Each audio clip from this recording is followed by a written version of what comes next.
Zavod Burja, odnosno Bura je neprofitni zavod čije poslanstvo je osnaživanje ranjivih grupa slovenskog društva i to kroz obrazovanje, kulturne i umjetničke projekte koji jačaju tolerantno i kreativno društvo. Posebnu pažnju posvećuju pripadnicima manjinskih grupa s područja bivše Jugoslavije.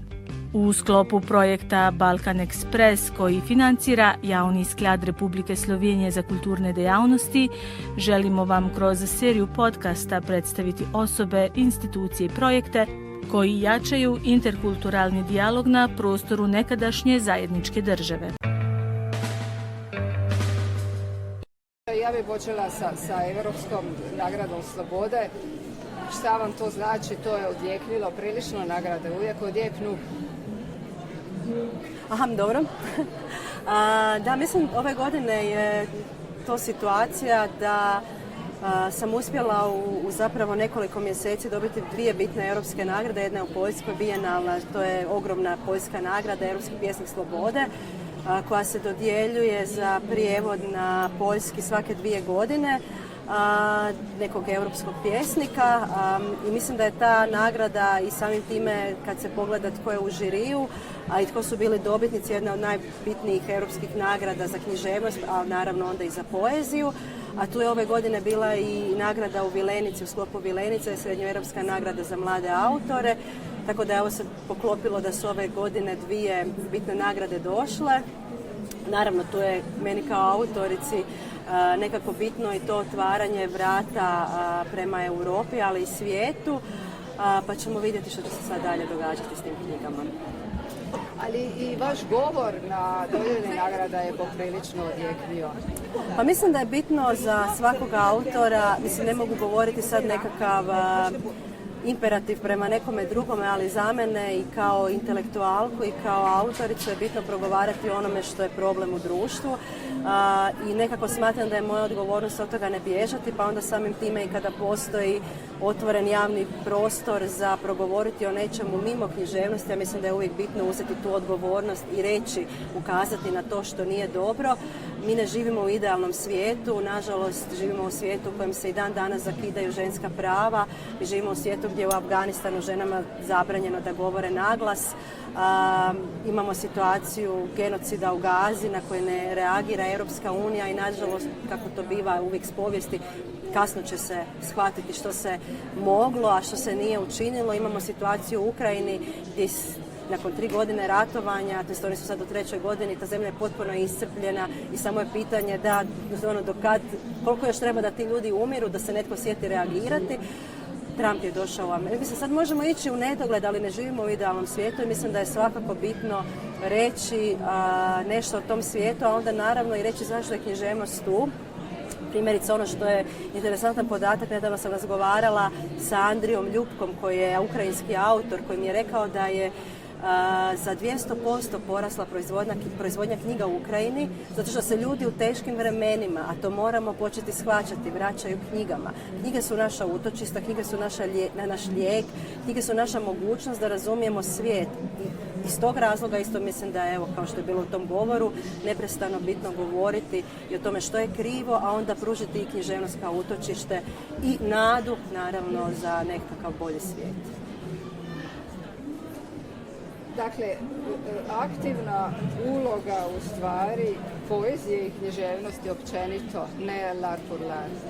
Pa za mene to zaista tako jest, da i većina mog rada jest takva da meni su najbitniji naravno umjetnički dosezi u smislu da ne odustajem od nekakvog temeljne vrijednosti književnosti i smatram da zaista nije sve književnost, ali također mislim da književnost može i mora i da kroz povijest pokazuje da je progovarala o bitnim tumorima društva. Mi kad se vratimo mnogim klasicima, mi ćemo u njima pronaći zapravo dijagnoze društvenih problema toga vremena, naći ćemo jasnu reakciju na te probleme i tako dalje. Ono što mi danas zovemo angažirana književnost oduvijek postoji i mi danas mnoštvo tih knjiga tretiramo kao klasike baš zato što su na adekvatan način, a ne prvoloptaški, što je isto bitno, pričali o problemima svoga vremena.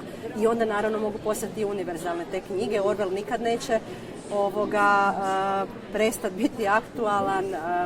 nadam se da neće nikad prestati biti aktualni ni mnogi drugi klasici, a mnogi su govorili, kažem, upravo o tome šta je krivo u to vrijeme i imali naspram toga vremena u kojem jesu vizije distopijske možda budućnosti i tako dalje.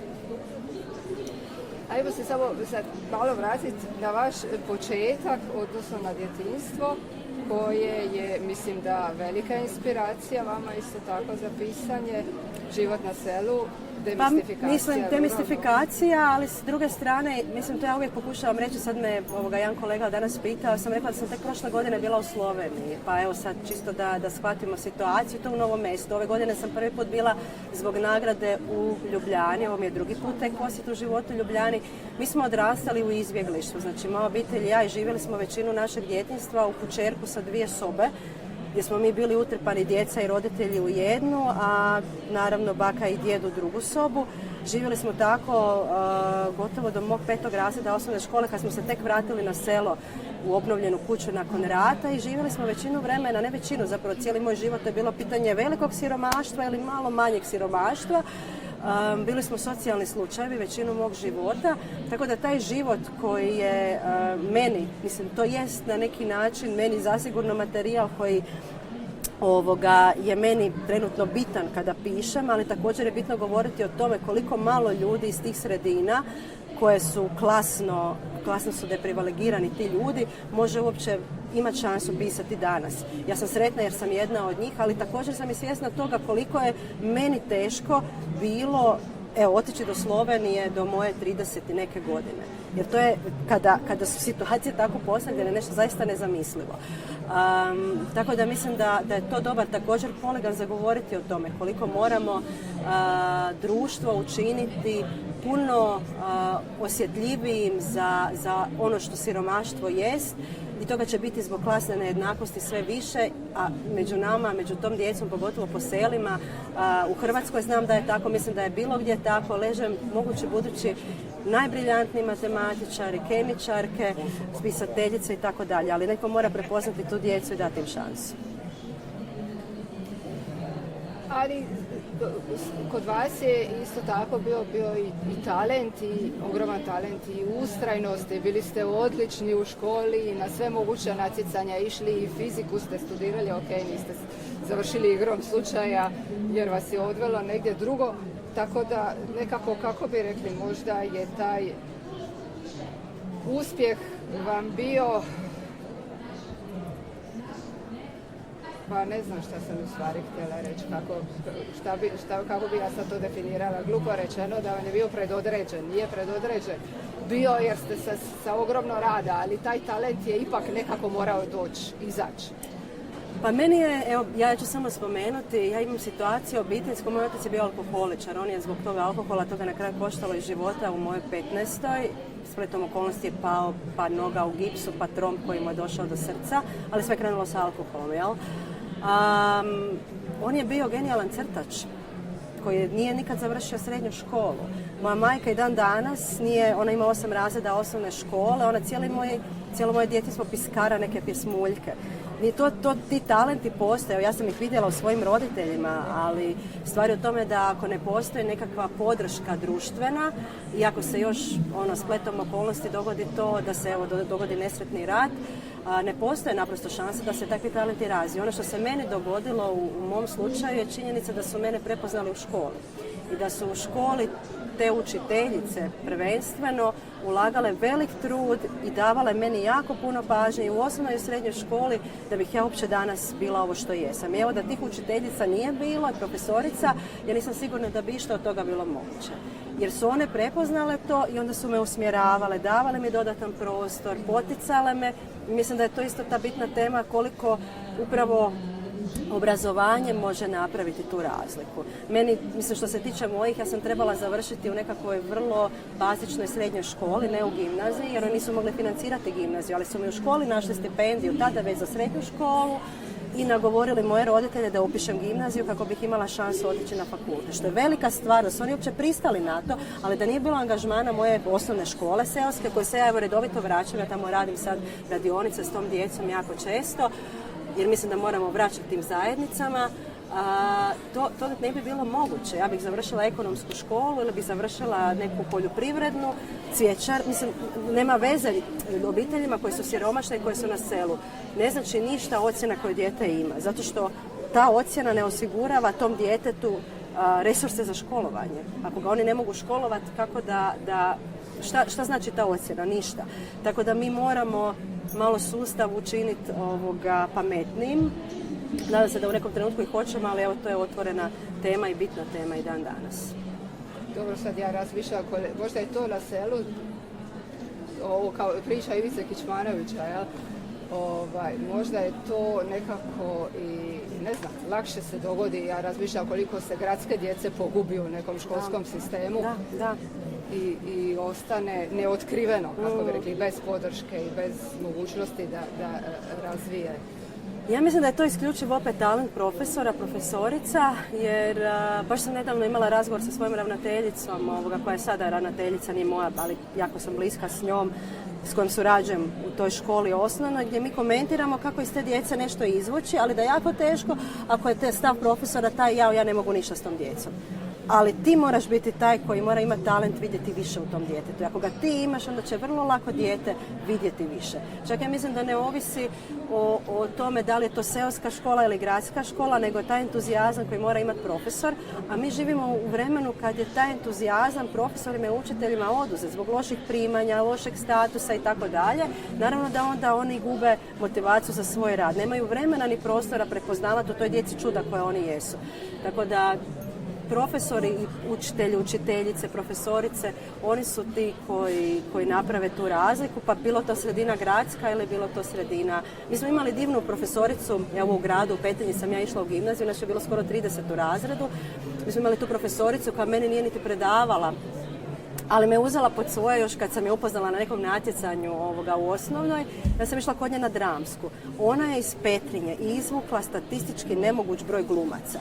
Toliko je djece otišlo na akademije glumačke, ona je pokojna je sad nakon potresa Petrinjskog jer ju je dotuklo to što je morala otići također iz razrušenog doma po drugi puta iz Petrinje. Ona je u nama budila, ja sam njoj donosila toliko tone toga što sam ja pisala. Ona je to neprestano uzimala, nije odustajala od toga, čak i kad bi odgovor sa Lidrana bio ne, jer vrlo često Lidrano isto nije prilagođen djeci koja su nevjerovatno talentirana, ta naša natjecanja kao literarna, ona bi dalje vjerovala u to. A da ne govorim, evo kažem, nas imaju generacije djece koje smo izašli od nje. Moj sad prijatelj, isto jedan Mario Mažić, koji je jedan od najvećih boraca za ljudska prava na području Europe, njen učenik. Ja sam njena isto bila. Mi smo generacije takvih žena koje su to uspijevale vidjeti u djeci. Nju nije zanimalo da li je neko dijete sa sela, postoji jedan divan glumac na akademiji sada, to je seosko dijete, ona je u njemu vidjela talent i izvukla je taj talent i on je radi nje upisao akademiju. I to je to. Dobro. A vaš urednički posao izvlačite li vi tako i podržavate mlade? Pa ja se nadam da da. Ja sam, mislim, od kad sam došla na scenu sam se potrudila da neki broj knjiga koje su meni bile, mislim, neke autore sam zaista našla evo na Facebooku, moram priznati. Pokušala sam i otvoriti puteve za knjige i to se i dogodilo i ostvarilo. Tako da ja mislim da postoji taj neki dio gdje neko od nas uvijek može prepoznati nešto i otvoriti vrata tom nekome drugome. Mislim da je to nevjerovatno bitno raditi u bilo kojoj struci. A s druge strane, ovo kad radim kao urednica, naravno, onda mi je bitno da pogotovo sa našim autorima i pogotovo sa mlađim autorima, bili oni i sa prevoditeljima, prevoditeljicama, da zapravo i ja i oni učimo u tom procesu, jer mislim da ne možemo očekivati, generacije su se promijenile, nije to isti sustav ni znanja više, nije to isti sustav učenja, ali da zajedničkim trudom mi možemo vratiti, resetirati neke stvari. Mislim da je to jako bitno i zato treba taj dodatni angažman urednički i meni je zato taj posao bitan, jer onda mogu s nekim drviti 5 puta po nečemu i reći ok, ajmo razmisliti, ovo zaista dobro, ajmo vidjeti. Naprosto ja uvijek uređujem knjige onako kako bih voljela da neko razgovara sa mnom kad su moji tekstovi u pitanju. Ne mogu mimo ovoga naslova, ubij se tata, zašto se tata mora ubiti? Da, to je drama koja je dobila nagradu Marin Držić, to je naša jedna od najbitnijih nagrada za dramske tekstove, Ministarstva kulture. Sad, to je drama, to je opet zanimljiva situacija kako mi zaboravljamo. Imam figuru oca koji neprestano prijeti da će se ubiti i onda ta djeca više govore ajde više ubi se tata, u smislu prestani, a u pitanju je zapravo teška priča i PTSP nakon rata i to može biti bilo koji rat jer nikad ne stavljam situaciju na tu razinu lokaliteta jer mi se čini da je to bilo gdje jednako, da su te obitelji nakon rata zbog nelječenog PTSP-a nepovratno uništene ako ne dobiju adekvatnu psihološku pomoć. I oboljeli od PTSP-a, a onda i njihove obitelji. I to je onda trauma koja se nastavi loptati među članovima obitelji, a onda vrlo često i transgeneracijski, tako da evo, od tuda ide taj ubi se tata, gdje je to zapravo ono, ajde više olakšaj nam, ono, stani s tim, napravi to, naravno nikad se on na kraju ne ubije, to isto često bude slučaj, nego netko drugi nevini nastrada, neviniji, tako da evo, da, od tuda. Dobro, na kraju krajeva kao neko sa direktnim iskustvom rata, možemo taj rat onda raširiti na druge ratove, kako bi rekli? Pa ja mislim da je rat nešto s čim se nažalost često manipulira i s čim se onda zbog nekakvih niskih interesa, zbog interesnih skupina koji imaju niske pobude, emotivne, rat često postaje zaista to sredstvo manipulacije.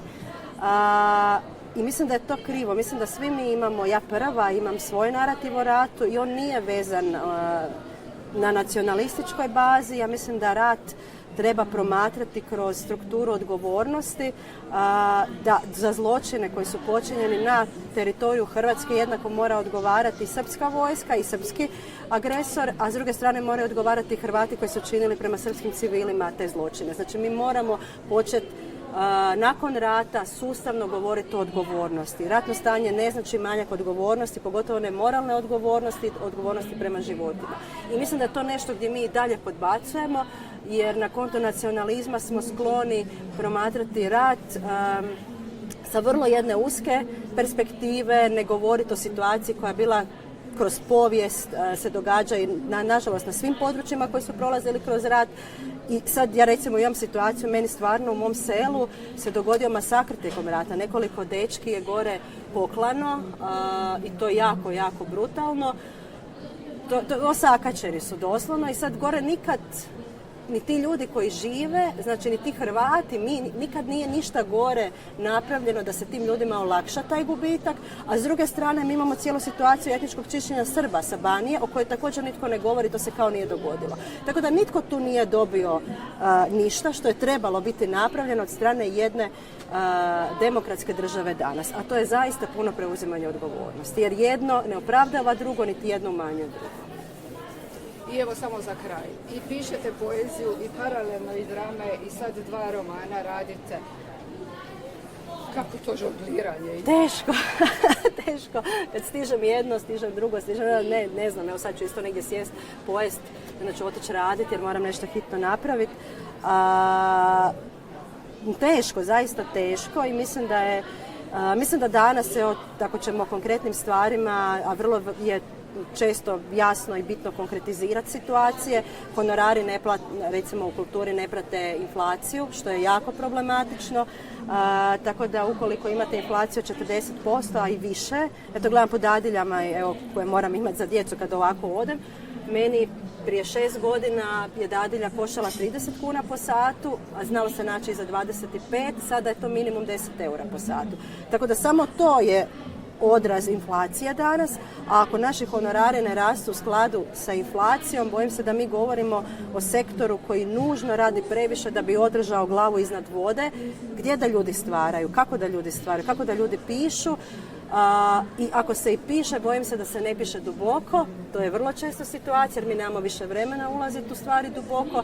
Duboka kultura je postala nekakav science fiction danas u ovom vremenu, a to je velik problem. Mi moramo resetirati situaciju, vratiti se dubokoj kulturi, vratiti se promišljanju toga da ako imamo radionice za djecu, da nema smisla napraviti 200 radionica na 200 lokacija, nego da ima smisla napraviti sa jednom grupom 100 radionica i vidjeti na koji će način utjecati te radionice na grupu ljudi određenih i što će napraviti za njih kroz neki dulji period vremena.